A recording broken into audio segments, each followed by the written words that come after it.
জুনের শেষ থেকেই টানা বৃষ্টিতে ভিজছে তিলোত্তমা সহ গোটা রাজ্য। জুলাইয়ের শুরুতেও সেই স্বস্তির ধারা বজায় থাকবে বলে আশার আলো দেখালো আলিপুর আবহাওয়া দপ্তর। তবে এই স্বস্তির মাঝেই রয়েছে দুর্যোগের পূর্বাভাস।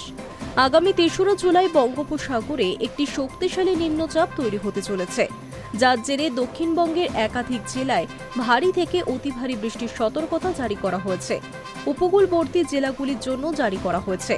নিম্নচাপের জেরে সমুদ্র উত্তাল থাকার কারণে মৎস্যজীবীদের আপাতত সমুদ্রে যেতে নিষেধ করা হচ্ছে। বৃহস্পতিবার সকাল থেকেই কলকাতার আকাশ মূলত আংশিক মেঘলা।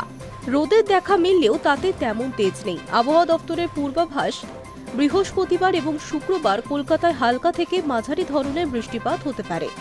চলতি সপ্তাহে কলকাতার আবহাওয়ার বড় ধরনের কোনো পরিবর্তনের সম্ভাবনা নেই।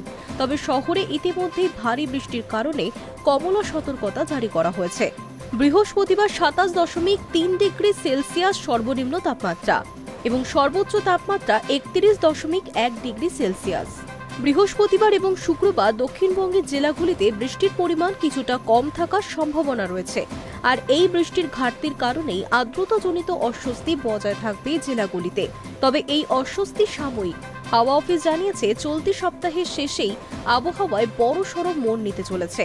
বঙ্গোপসাগরের নিম্নচাপের প্রভাবে আগামী ৪ঠা জুলাই থেকে ৮ই জুলাই পর্যন্ত গাঙ্গেয় দক্ষিণবঙ্গের জেলাগুলিতে ভারী থেকে অতি ভারী বৃষ্টির প্রবল সম্ভাবনা রয়েছে।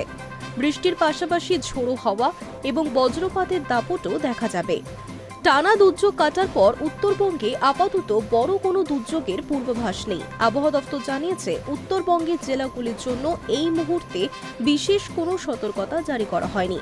তবে ভারী বৃষ্টি না হলেও উত্তরবঙ্গের জেলাগুলিতে হালকা থেকে মাঝারি মেয়াদের বৃষ্টিপাত জারি থাকছে। আগামী কয়েকদিনে ভারী বৃষ্টির হাত থেকে উত্তরবঙ্গ রেহাই পেলেও নিম্নচাপের জেরে দক্ষিণবঙ্গে বর্ষার দাপট আরও বাড়ার আশঙ্কাই প্রকাশ করেছে আবহাওয়া দপ্তর। Hi News network.